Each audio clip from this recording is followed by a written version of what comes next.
Hi குட்டீஸ், இன்னைக்கு நம்ம என்ன கதை பார்க்க போறோம் தெரியுமா? விலங்குகளும் மரங்களும் சண்டை போட்டுக்கிட்ட கதை பற்றி பார்க்க போறோம். ரொம்ப நல்லா இருக்கும், வாங்க பார்க்கலாம். ஒரு அழகான காடு இருந்துச்சாம். அந்த காட்டில் நிறைய மரங்களும் நிறைய விலங்குகளும் இருந்துச்சாம். அந்த விலங்குகள் எல்லாம் ரொம்ப சந்தோஷமாக ஜாலியாக சுற்றி சுற்றி விளையாண்டுக்கிட்டே இருக்குமா. ஒரு நாள் அந்த காட்டுக்குள்ளே இருக்கிற மரங்கள் எல்லாம் பேசிக்கிச்சான். நம்ம இவ்வளோ கஷ்டப்பட்டு நிறைய பழங்கள் பழுத்து இந்த விலங்குகளுக்கு நம்ம கொடுக்குறோம். இந்த விலங்குகள் எல்லாம் சாப்பிட்டுட்டு ஜாலியாக சந்தோஷமாக விளையாடுது. ஆனால் நம்மளால மட்டும் விளையாட முடியல. நம்ம தான் எல்லாமே செஞ்சு கொடுக்குறோம். இந்த காட்டையே நம்ம தான் அழகாக்குறோம். ஆனால் இந்த விலங்குகள் தான் ஜாலியாக சந்தோஷமாக இருக்கு அப்படின்னு சொல்லி பேசிக்கிட்டாங்களாம். மரங்கள் எல்லாம் பேசிக்கிட்டதை இந்த விலங்குகள் எல்லாம் கேட்டுச்சான். அப்போ விலங்குகள் சொல்லிச்சான், மரங்களே, நீங்க நினைக்கிறது தப்பு. நாங்க தான் உங்களுக்கு எல்லா பாதுகாப்பும் கொடுக்கிறோம். நாங்க தான் நீங்க இந்த அளவுக்கு வளர்றதுக்கு காரணமா இருக்கிறோம். அது தெரியாம நீங்க இப்படி பேசாதீங்க அப்படின்னு சொல்லி விலங்குகள் சொல்லிச்சான். அப்போ மரங்கள் சொல்லிச்சான், இல்லை இல்லை, எங்களால் தான் நீங்கள் சந்தோஷமாக இருக்கீங்க. எங்களால் தான் உங்களுக்கு உணவு கிடைக்கிது. எங்களால் தான் நீங்கள் உயிரோடு இருக்கீங்க. அதனால் நாங்கள் தான் உங்களை விட பெரியவங்க. நாங்கள் தான் உங்களை விட உயர்வானவங்க அப்படின்னு சொல்லி அந்த மரங்கள் எல்லாம் சொல்லிச்சான். மரங்கள் சொல்கிறதெல்லாம் கேட்ட உடனே விலங்குகளுக்கெல்லாம் கோபம் வந்துருச்சான். இல்ல இல்ல, எங்களால தான் நீங்க எல்லாம் இருக்கீங்க. நாங்க தான் பெரியவங்க. நாங்க தான் உயர்வானவங்க அப்படின்னு விலங்குகள் சொல்லிச்சான். அப்போ மரங்கள் சொல்லிச்சான், அப்படின்னா நம்ம ஒரு போட்டி வச்சுக்கலாம். அந்த போட்டியில் நீங்கள் எல்லாரும் கலந்துக்கணும் அப்படின்னு மரங்கள் சொல்லிச்சான். விலங்குகள் எல்லாம் என்ன போட்டியாக இருந்தாலும் நாங்கள் கலந்துக்குவோன்னு சொல்லிச்சா. அப்போது மரங்கள் சொல்லிச்சான், நீங்கள் எல்லா விலங்குகளும் இந்த காட்டுக்குள்ளே இருக்கக்கூடாது. நீங்கள் எல்லாரும் கிளம்பி பாலைவனத்துக்கு போயிடணும். 3 நாள் நீங்கள் அந்த பாலைவனத்திலேயே இருங்க. அப்பதான் நாங்கள் எவ்வளோ உங்களுக்கு உதவி செஞ்சுருக்கோன்னு உங்களுக்கு புரியும் அப்படின்னு சொல்லி மரங்கள் சொல்லிச்சா. அதுக்கு விலங்குகளும் ஒத்துக்கிட்டாங்களாம். எல்லா விலங்குகளும் கிளம்பி பாலைவனத்துக்கு போனாங்களாம். விலங்குகள் எல்லாம் பாலைவனத்தில் ஒரு நாள் இருந்தாங்களாம். ஆனால் அவங்களால இருக்கவே முடியலையாம். அந்த பாலைவனத்தில் ரொம்ப சூடாக இருந்துச்சான். வெயில் சுல்லுன்னு அடிச்சிச்சான். அவங்களால அங்கே இருக்கவே முடியலையாம். எல்லா விலங்குகளுக்கும் வேர்த்து ஊத்துச்சான். அவங்களுக்கு சாப்பிட்றதுக்கு எதுவுமே கிடைக்கலையாம். எல்லா விலங்குகளும் ரொம்ப பசியோட சோர்ந்து போயிருச்சான். அப்போதான் அந்த விலங்குகள், நம்ம நினைச்சது தப்பு, இந்த மரங்கள் தான் நமக்கு இவ்வளோ நாள் எல்லா ஹெல்ப்பும் பண்ணிருக்கு. இது தெரியாம நம்ம மரங்களை எல்லாம் தப்பா சொல்லிட்டோம். அந்த மரங்கள்கிட்ட போய் மன்னிப்பு கேட்டுட்டு நம்ம அந்த காட்டுக்கே திரும்ப அப்படின்னு சொல்லி அந்த விலங்குகள் எல்லாம் திரும்ப காட்டுக்கு வந்துச்சான். அப்போ காட்டுக்குள்ள என்ன நடந்துச்சு தெரியுமா? காட்டுக்குள்ள விலங்குகள் எல்லாம் இல்லாதனால மனிதர்கள் எல்லாம் பயம் இல்லாமல் காட்டுக்குள்ளே போய் அங்கே இருக்கிற மரங்களை எல்லாம் வெட்டிட்டாங்களாம். மனிதர்கள் எல்லாம் அந்த மரத்தை வெட்டிட்டு இருந்தாங்களாம். அப்போது அந்த காட்டுக்குள்ளே விலங்குகள் எல்லாம் வந்துருச்சான். சிங்கம், புலி, கரடி எல்லாம் வரதை பார்த்துட்டு அந்த மனிதர்கள் பயந்து ஓடிட்டாங்களாம். அப்போ தான் அந்த மரத்துக்கு ரொம்ப சந்தோஷமாக இருந்துச்சா. நீங்கள் எல்லாரும் வந்துட்டீங்களா? வாங்க வாங்க.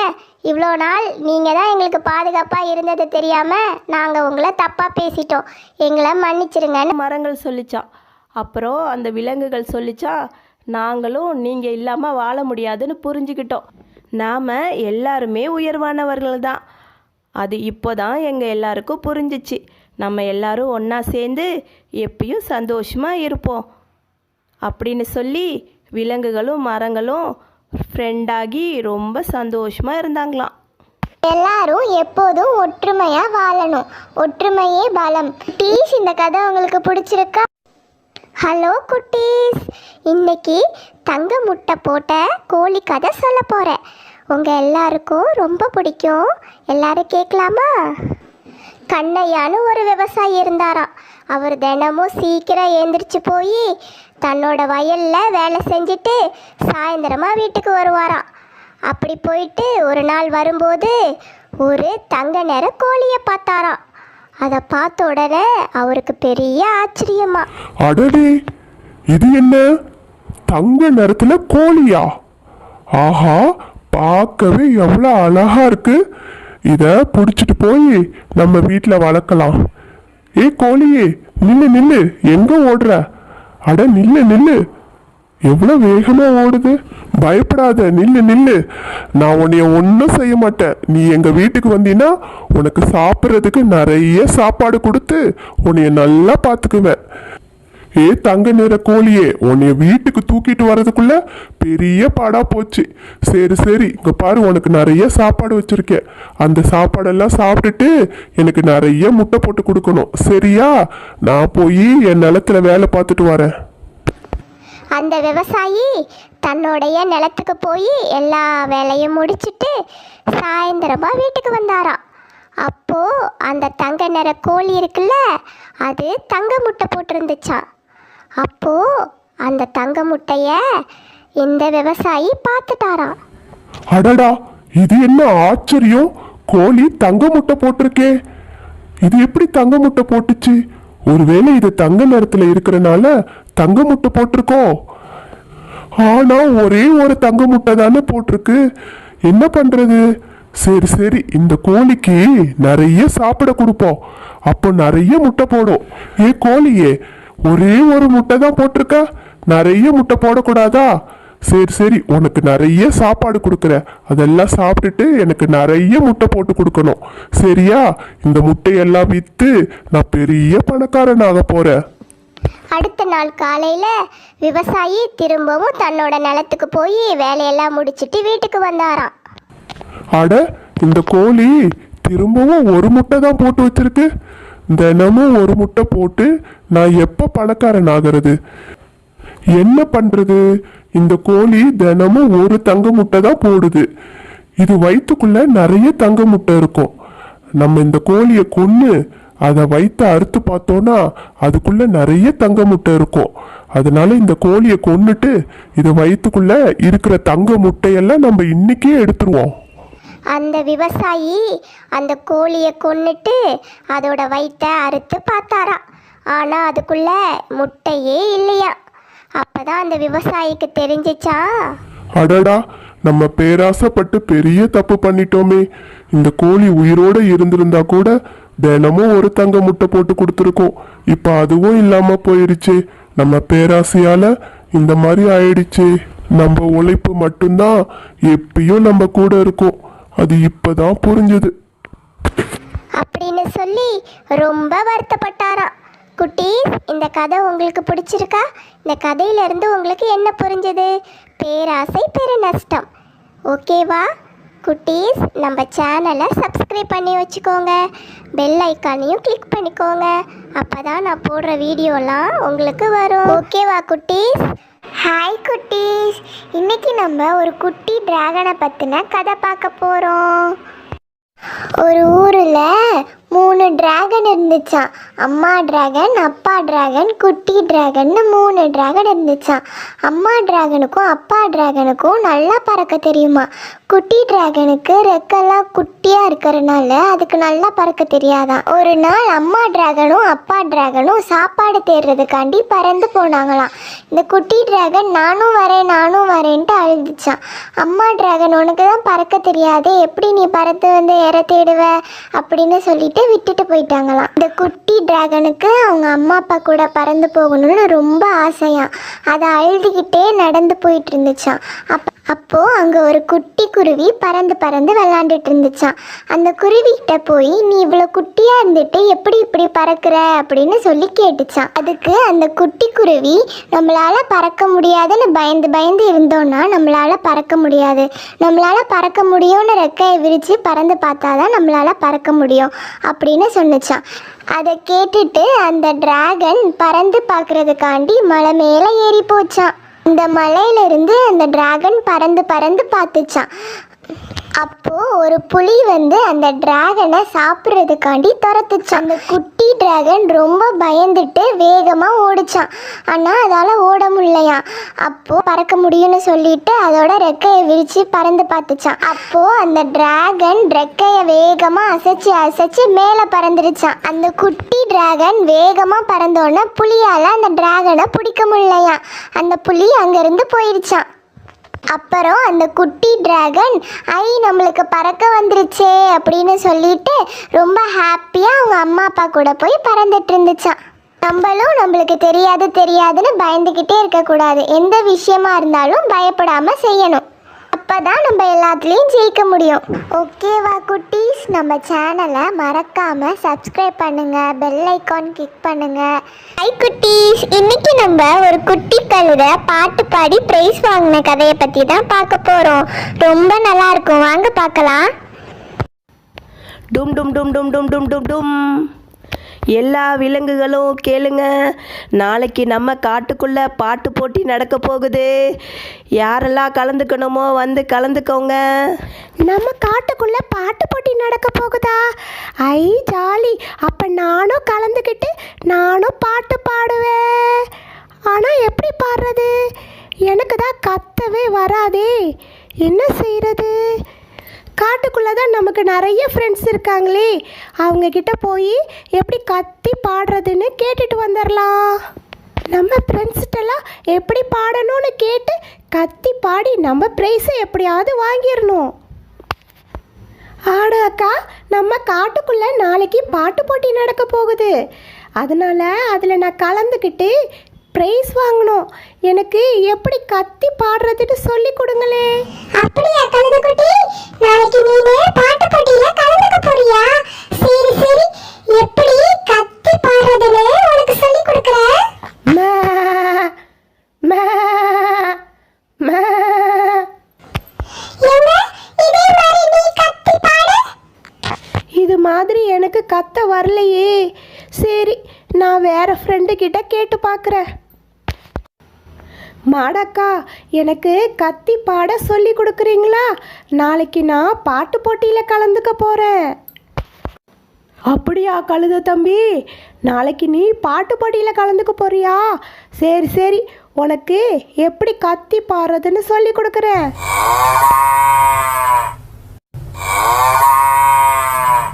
எனக்கு இதுவும் பாட வரல, நான் வேற ஃப்ரெண்டு கிட்ட கேட்குறேன். சிங்கராஜா, எனக்கு கத்தி பாட சொல்லி கொடுங்க. எனக்கு கர்ஜிகா தான் தெரியும். அச்சோ, பயமா இருக்கு, என்ன விட்டுருங்க, நான் போயிடுறேன். நான் வேற ஃப்ரெண்டு கிட்ட போய் கேட்டு பார்க்குறேன். என்ன குட்டி கழுதையே, ஏன் இவ்வளோ சோகமா இருக்க? நாளைக்கு பாட்டு போட்டி நடக்குது, ஆனால் இன்னும் எனக்கு பாட வரல, அதான் கவலையாக இருக்கு. அப்படியா, அதுக்கு தான் கவலையாக இருக்கியா? நீ உங்கள் அம்மா கிட்ட போய் பாட்டு கற்றுக்கோ, அவங்க தான் உனக்கு நல்லா கற்றுக் கொடுப்பாங்க. ஆமாம், நான் எங்கள் அம்மாட்ட கேட்கவே இல்லையே. சரி சரி, நான் எங்கள் அம்மா கிட்ட போய் பாட கற்றுக்கிறேன். அம்மா அம்மா, நீங்கள் இங்கே தான் இருக்கீங்களா? என்னோட குட்டி செல்லமே, இவ்வளோ நேரம் நீ எங்கே போயிருந்த? அம்மா அம்மா, நாளைக்கு நம்ம காட்டுக்குள்ள பாட்டு போட்டி நடக்குது, அதில் நான் கலந்துக்கிறதுக்காக என் ஃப்ரெண்டுங்கள்ட்டெல்லாம் போய் எப்படி கத்தி பாடணும்னு கேட்டுட்டு இருந்தேன். ஆனால் அவங்க கத்தி பாடுற எதுவுமே எனக்கு வரவே இல்லைம்மா, நான் என்ன பண்ணுறது? அப்படியா, ஏன் செல்லக்குட்டி, உனக்கு நான் கற்றுக் கொடுக்குறேன்.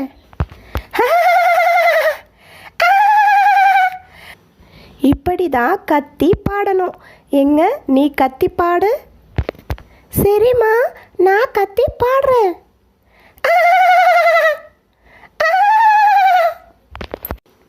ஐயா ஜாலி ஜாலி, எனக்கு கத்தி பாட வந்துருச்சு. நாளைக்கு நான் பாட்டு போட்டியில் கலந்துக்குவேன். டும் டும் டும் டும் டும் டும் டும். எல்லாரும் பாடி முடிச்சாச்சு. இப்போ இப்போ யார் பரிசு வாங்க போகிறாங்கன்னு அறிவிக்க போகிறோம். தன்னால் கத்தி பாட முடியாட்டினாலும் எல்லாத்திட்டையும் கேட்டு முயற்சி பண்ணி தன்னோட விடாமுயற்சியில் ஜெயிச்சிருக்கு நம்ம குட்டி கழுதை. நான் ஜெயிச்சிட்டேன். குட்டீஸ், இந்த கதை உங்களுக்கு பிடிச்சிருக்கா? அந்த குட்டி கழுதைக்கு தனக்கு பாட வராட்டினாலும் எல்லாத்துட்டையும் கேட்டு முயற்சி பண்ணி பாடி ஜெயிச்சிருச்சு. அதே மாதிரி நம்மளும் நம்ம திறமைகளை வளர்த்துக்கிட்டு முயற்சி பண்ணி எல்லாத்துலேயும் ஜெயிக்கணும். ஓகேவா குட்டீஸ், நம்ம சேனலை சப்ஸ்கிரைப் பண்ணி வச்சுக்கோங்க. ஹாய் குட்டீஸ், இன்னைக்கு நம்ம என்ன கதை பார்க்க போகிறோம் தெரியுமா? ஒரு குட்டியான காட்டுக்குள்ளே தொலைஞ்சு போயிடுச்சு. அது அவங்க அம்மாவை எப்படி தேடி கண்டுபிடிக்குதுன்னு பார்க்கலாமா? வாங்க பார்க்கலாம். ஒரு அழகான காடு இருந்துச்சாம். அந்த காட்டில் அம்மா யானையும் குட்டி யானைகளும் இருந்துச்சாம். அவங்க எல்லாரும் சாப்பாடு தேடி காட்டுக்குள்ள போயிட்டு இருந்தாங்களாம். அப்போ அந்த குட்டி யானைகளுக்கு அந்த இயற்கை காட்சியெல்லாம் பார்த்தோன்னே ரொம்ப சந்தோஷமா இருந்துச்சாம். ஜாலியாக ஆடி ஆடி விளையாண்டுக்கிட்டே அவங்க அம்மா பின்னாடி போணுச்சான். அப்போ அங்கே ஒரு வானவில் இருந்துச்சான். அந்த வானவில்லை பார்த்தோன்னே குட்டி யானைக்கு ரொம்ப சந்தோஷமாயிடுச்சான். அந்த வானவில்லை பார்த்து அந்த குட்டி யானை டான்ஸ் ஆடிக்கிட்டே பாட்டு பாட ஆரம்பிச்சிருச்சான். அடடா அடடா வானவில்லை வானத்தில் தோன்றி மின்னிடுதே, வண்ண வண்ண நிறங்களினால் என்னையும் மயக்கிட செய்திடுதே, மஞ்சள் பச்சை நீலம் சிவப்பு வண்ணம் கொண்டவளே, உந்தன் 7 நிறங்களினால் என்னையும் மயக்கிட செய்தாயே, அடடா அடடா வானவில்லை வானத்தில் தோன்றி மின்னிடுதே. அந்த யானைக்குட்டி சந்தோஷத்துல பாட்டு பாடிக்கிட்டே இருந்துச்சான். அப்போ கொஞ்ச நேரத்திலேயே அந்த வானவில் மறைஞ்சு போயிடுச்சான். அதுக்கப்புறம் தான் அந்த யானைக்குட்டி தன்னோட அம்மாவை காணோன்னு தேடிச்சா. அச்சச்சோ, அம்மா எங்கே போனாங்க? அம்மாவை காணுமே. நான் வானவில்லை பார்த்துட்டு அம்மா போனதை கவனிக்காமல் விட்டுட்டேனே. இப்போ என்ன பண்ணுறது? சரி, நம்ம அம்மாவை தேடி போகலாம். குருவியக்கா, எங்கள் அம்மா இந்த பக்கமாக போனதை நீங்கள் பார்த்தீங்களா? குருவியக்கா, ஏன் இந்த குட்டி குருவிங்கெல்லாம் அழுதுட்டுருக்கு? உங்களை யார் இந்த மாதிரி வலைக்குள்ளே போட்டாங்க? என்ன பிடிக்க வலை விரிச்சு வச்சிருந்தாங்க. அது தெரியாம நான் அந்த வலையில வந்து மாட்டிக்கிட்டேன். இப்போ என்னோட பறவை குஞ்சுங்களுக்கு என்னால சாப்பாடு கொடுக்க முடியல. அவங்க எல்லாம் பசியில அழுகுறாங்க. இப்போ நான் என்ன பண்றதுன்னு தெரியல. கவலைப்படாதீங்க குருவியக்கா, நான் இந்த வலையை எடுத்துடுறேன் அப்படின்னு சொல்லி அந்த குட்டியான அந்த குருவிய வலையில இருந்து எடுத்துருச்சான். யானைக்குட்டியே, நீ செஞ்ச உதவிக்கு ரொம்ப நன்றி. உன்னுடைய அம்மா பூஞ்சோலை பக்கமா தான் போனாங்க அப்படின்னு அந்த குருவி சொல்லிச்சான். அந்த குருவி சொன்னோன்னே இந்த யானைக்குட்டியும் பூஞ்சோலை பக்கமா அவங்க அம்மாவை தேடி போச்சான். மான்குட்டியே, எங்கள் அம்மா இந்த பக்கமாக போனாங்களா? நீ பாத்தியா?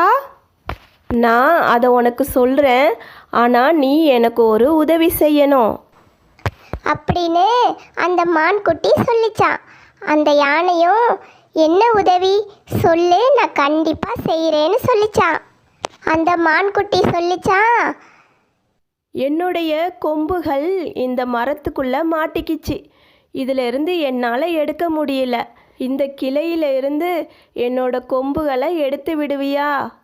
எனக்கு ரொம்ப கஷ்டமாக இருக்குது. இதுக்குள்ளே என்னோட கொம்புகள் மாட்டிக்கிட்டு வலிக்குது. அவ்வளவுதானே, கவலைப்படாத, உன்னுடைய கொம்புகளை இந்த மரத்திலிருந்து நான் எடுக்கிறேன் அப்படின்னு சொல்லி அந்த யானைக்குட்டி அந்த மானோட கொம்புகளை அந்த மரத்துல இருந்து எடுத்து விட்டுச்சான். அந்த மானுக்கு ரொம்ப சந்தோஷமா துள்ளி துள்ளி குதிச்சு நன்றி சொல்லிச்சான். யானைக்குட்டியே, உன்னுடைய அம்மா அந்த நதிக்கரை பக்கமாக தான் போனாங்க அப்படின்னு அந்த மான்குட்டி சொல்லிச்சான். அந்த யானைக்குட்டியும் தன்னோட அம்மாவை தேடிக்கிட்டு அந்த நதிக்கரை பக்கமாக போச்சான்.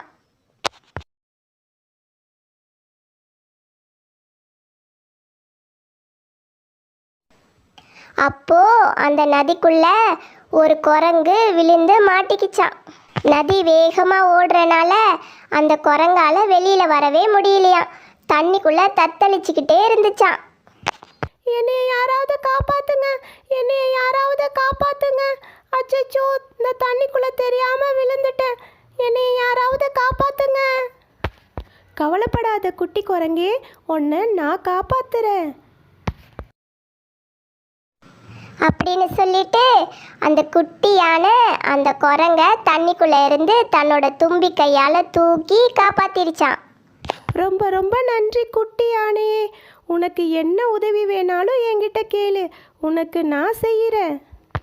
எங்கள் அம்மா கிட்ட இருந்து நான் தெரியாமல் தொலைஞ்சு போயிட்டேன். எங்கள் அம்மாவை தேடி தான் நான் போய்கிட்டு இருக்கேன். எங்கள் அம்மா இந்த பக்கமாக போனாங்களா? நீ பாத்தியா?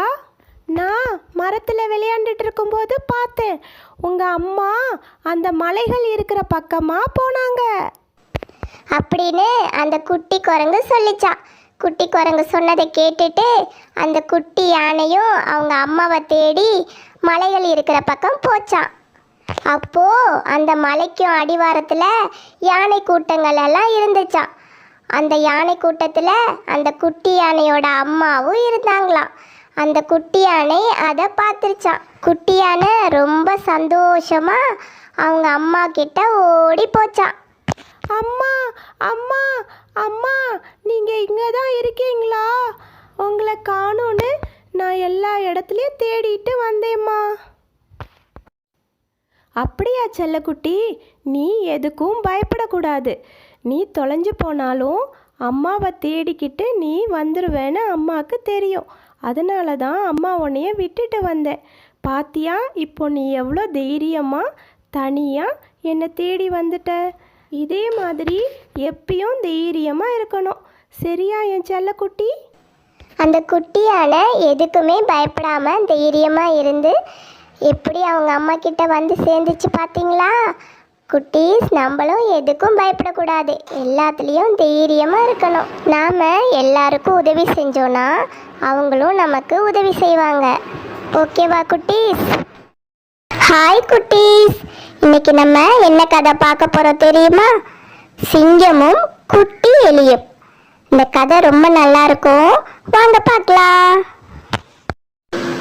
ஒரு குறும்புக்கார குட்டி எலி இருந்துச்சான். அதுக்கு சிங்கத்து கூட விளையாடணும்னு ரொம்ப ஆசையா. அப்ப ஒரு நாள் காட்டுக்குள்ள போயிட்டு இருக்கும்போது ஒரு பெரிய சிங்கம் படுத்து தூங்கிட்டு இருந்துச்சான். அத இந்த குட்டி எலி பார்த்துருச்சான். ஐ, எவ்வளோ பெரிய சிங்கம்! அச்சச்சோ அச்சச்சோ, இந்த சிங்கம் உள்ள கொரட்டையில் நம்ம பின்னாடியே போகிறோமே. அம்மா அப்பா, முன்னாடி வந்துட்டேன். ஐ, இந்த சிங்கம் எவ்வளோ பெருசாக இருக்கு. இது மேலே ஏறி நம்ம குதிச்சு விளாண்டா ஜாலியாக இருக்கும்.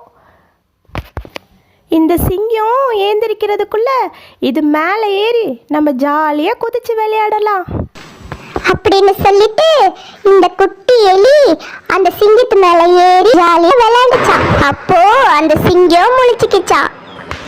ஏய் குட்டி எலியே, உனக்கு எவ்வளவு தைரியம் இருந்தா ஏன் மேல ஏறி கொதிச்சு கொதிச்சு விளையாடுவ? உன்னை என்ன பண்ற பாரு. சிங்கராஜா சிங்கராஜா, கோவப்படாதீங்க, நான் தெரியாம செஞ்சுட்டேன், என்னை மன்னிச்சுக்கோங்க. எனக்கு உங்க கூட ஃப்ரெண்ட் ஆகணும்னு ரொம்ப ஆசை, அதனால தான் வந்தேன் சிங்கராஜா. பார்க்கவே இவ்வளோ குட்டியா இருக்க, நீ எனக்கு நண்பனா? உன்னை கடிச்சு சாப்பிட்றதுக்குள்ள இங்க இருந்து ஒழுங்கா ஓடி போயிடு அப்படின்னு அந்த சிங்கம் சொல்லிடுச்சான். அந்த எலி சோகமா அங்க இருந்து போயிடுச்சான்.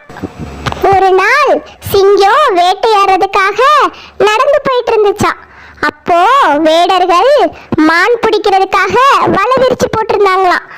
அதுல அந்த சிங்கம் தெரியாம மாட்டிக்கிச்சான். அச்சோ, தெரியாம இந்த வலைக்குள்ள வந்து மாட்டிக்கிட்டோமே, இப்ப எப்படி வெளியில போறது அப்படின்னு சொல்லி சிங்கம் வேகமா கர்ஜிக்க ஆரம்பிச்சுச்சான். சிங்கம் கர்ச்சிக்கிற சத்தம் கேட்டுட்டு அந்த குட்டி எலி இருக்குல்ல, அது அந்த இடத்துக்கு வேகமா ஓடி வந்துச்சான். சிங்கம் வலைக்குள்ள மாட்டி இருக்கிறத அந்த குட்டி எலி பார்த்துச்சான். அச்சச்சோ, சிங்கராஜாவே, நீங்க வலைக்குள்ள மாட்டிக்கிட்டீங்களா? கவலைப்படாதீங்க, நான் அந்த வலைய என்னோட கூர்மையான பல்லால கடிச்சு கடிச்சு அந்த வலையெல்லாம் பிச்சு எடுத்துருவேன். அதுக்கப்புறம் நீங்க வெளியில வந்துடலாம் அப்படின்னு சொல்லிட்டு அந்த குட்டி எலி அந்த வலையெல்லாம் அதோட கூர்மையான பல்ல வச்சு கடிச்சு கடிச்சு பிச்சு எடுத்துருச்சான். அந்த சிங்கமும் அந்த வலையில இருந்து வெளியில வந்துருச்சான். அப்போ சிங்கம் அந்த எலிய பார்த்து சொல்லிச்சான், குட்டி எலியே, என்ன மன்னிச்சுக்கோ, நான் உன்னைய ரொம்ப குறைச்சி நினைச்சிட்டேன். ஆனா நீ இவ்வளவு குட்டியா இருந்தாலும் இந்த வலையெல்லாம் கடிச்சு என்ன காப்பாத்திட்ட. இனிமே நாம 2 பேரும் ஃப்ரெண்டு, சரியா? அப்படின்னு சிங்கம் சொல்லிச்சான். அன்னையில இருந்து சிங்கமும் எலியும் ரொம்ப ஃப்ரெண்ட் ஆயிட்டாங்களாம். குட்டீஸ், இந்த கதை உங்களுக்கு பிடிச்சிருக்கா? யாரையும் உருவத்தை வச்சு எடை போடக்கூடாது. இதே மாதிரி நீங்களும் எல்லார் கூடயும் நல்லா ஃப்ரெண்ட்ஸா இருக்கணும். ஓகேவா குட்டி? ஹாய் குட்டீஸ், எல்லாரும் எப்படி இருக்கீங்க? நல்லா இருக்கீங்களா? இன்னைக்கு உங்களுக்கு ஒரு சூப்பரான கதை சொல்ல போறோம், முயலும் ஆமையும். அந்த கதை நல்லா இருக்கும், நம்ம கேட்கலாமா? ஒரு அழகான காடு இருந்துச்சாம். அந்த காட்டுல ஒரு முயலும் ஆமையும் ரொம்ப ஃப்ரெண்டா இருந்தாங்களாம். அப்போ ஒரு நாள் முயல் சொல்லிச்சா, ஆமை நண்பா, நான் உன் ஃப்ரெண்டாக இருக்கிறதுக்கு நீ ரொம்ப சந்தோஷப்படணும். ஏன்னா நான் எல்லாத்துலேயுமே சுறுசுறுப்பானவன், ஆனால் நீ எல்லாத்துலேயுமே சோம்பேறி. நான் எல்லாத்தையுமே வேகமாக செஞ்சிருவேன், ஆனால் நீ எல்லாத்தையுமே பொறுமையாக மெதுவாக தான் செய்வேன் அப்படின்னு முயல் சொல்லிச்சான். அதுக்கு ஆமை சொல்லிச்சா, முயல் நண்பா, நீ சொல்றது சரிதான். ஆனாலும் நான் பொறுமையா செஞ்சாலும் எல்லாத்தையும் சரியா செய்வேன். இல்லை இல்லை, நான் தான் எல்லாத்தையும் சரியாக செய்வேன், நீ எல்லாத்தையும் மெதுவாக தான் செய்வ. வேணும்னா நம்ம 2 பேத்துக்குள்ளே போட்டி வச்சுக்கலாம். யார் ஃபஸ்ட்டு போய் அந்த மலையை தொட்டுட்டு வராங்கன்னு பார்க்கலாமா? அப்படின்னு முயல் சொல்லிச்சான். ஆமையும் அதுக்கு ஒத்துக்குச்சான். 2 பேத்துக்கும் ஓட்டப்பந்தய போட்டி நடந்துச்சான். அப்போ காட்டுல இருக்க விலங்குகள் எல்லாம் சேர்ந்து அந்த போட்டிய ஆரம்பிச்சு வச்சுச்சான். 3, 2, 1 ஸ்டார்ட் அப்படின்ட்டு சொல்லி குரங்கு சத்தமா சொல்லிச்சான். உடனே முயல் வேகமா ஓடிச்சான். ஆமை மெதுவா நவுந்து போச்சான். அப்போ அங்க நின்றுட்டு இருந்த மான் சொல்லிச்சான், முயல் எப்பயுமே வேகமா தான் போகும், ஆமை எப்பயுமே மெதுவாக தான் போகும், அதனால கண்டிப்பா முயல் தான் ஜெயிக்கும்னு சொல்லிச்சான். அதை கேட்டோன்னே முயல் யோசிச்சுச்சா, நாம் எப்பயுமே ஃபாஸ்ட்டாக தான் போவோம், ஆமை எப்பயுமே ஸ்லோவாக தான் வரும். நம்ம ஏன் இவ்வளோ வேகமாக ஓடிட்டுருக்கணும்? கொஞ்ச நேரம் படுத்து தூங்கிட்டு போவோம், ஆமை மெதுவாக தான் வரும். நம்ம ஆமை வர்றதுக்குள்ளே ஏந்திரிச்சு வேகமாக ஓடிடலாம் அப்படின்னு முயல் நினச்சிக்கிட்டு ஒரு மரத்துக்கடியில் படுத்து தூங்கிடுச்சு. ஆனால் ஆமை நாம கண்டிப்பாக ஜெயிக்கணும் அப்படின்னு மனசுக்குள்ளே நினச்சிக்கிட்டு அந்த ஆமை மெதுவாக நகர்ந்து போச்சான். இந்த முயல் அந்த மரத்துக்கு கீழே படுத்து ரொம்ப நேரம் தூங்கிருச்சான். கொஞ்ச நேரம் கழிச்சு முழிச்சு பார்த்துச்சான். அப்போதான் முயலுக்கு ஞாபகம் வந்துச்சான், அச்சச்சோ, நம்ம ரொம்ப நேரம் படுத்து தூங்கிட்டோம். இப்போ ஓடுனா நம்ம வேகமாக ஓடி ஆமையை முந்திரலாம். ஆமை இப்போ தான் மெதுவாக வந்துக்கிட்டு இருக்கும் அப்படின்னு முயல் நினச்சிக்கிட்டு வேகமாக ஓட ஆரம்பிச்சிச்சான். ஆனால் ஆமை அதுக்கு முன்னாடியே அந்த இடத்துக்கு போயிருச்சான். ஆமை அந்த கொடியை போய் தொட்டு ஜெயிச்சிருச்சான். ஆனால் முயல் லேட்டாக வந்து தோத்து போயிடுச்சான். அங்கே இருக்கிற விலங்குகள் எல்லாம் ஆமையை வியப்பாக பார்த்துச்சான். அட, முயல் தான் ஜெயிக்கும்னு நினைச்சேன், ஆமை ஜெயிச்சிருச்சு. இந்த ஆமை எவ்வளோ விடாமுயற்சியா இருந்து ஜெயிச்சிருச்சு அப்படின்னு சொல்லி அங்க இருக்கிற விலங்குகள் எல்லாம் சொல்லிச்சான். அப்போ முயல் சொல்லிச்சான், ஆமாம் அறியாமை நண்பா, என்ன மன்னிச்சிரு. நான் என்னை பற்றி பெருமைப்பட்டுக்கிட்டேன். ஆனால் நீனு உன்னோட விடாமுயற்சியினால் ஜெயிச்சிட்ட. யாரையுமே குறைவாக மதிப்பிடக்கூடாதுன்னு இப்போ தான் புரியுது. நண்பா, நம்ம இனிமே நல்ல நண்பர்களாக இருக்கலாம். அப்படின்னு சொல்லிட்டு எல்லாரும் ஃப்ரெண்ட்ஸ் ஆகி சந்தோஷமா இருந்தாங்களாம். குட்டீஸ், இந்த கதை உங்களுக்கு பிடிச்சிருக்கா? உன்னால முடியாதுன்னு யாரு சொன்னாலும் அதை நம்ம ஏத்துக்க கூடாது. நம்மளால முடியும்னு சொல்லி முயற்சி பண்ணி நம்ம லட்சியத்தை நோக்கி போகணும். ஓகேவா குட்டீஸ்? குட்டீஸ், நம்ம சேனலை சப்ஸ்கிரைப் பண்ணி வச்சுக்கோங்க. அப்பதான் நான் போடுற கதைகள் எல்லாம் உங்களுக்கு வரும். ஓகேவா குட்டீஸ்?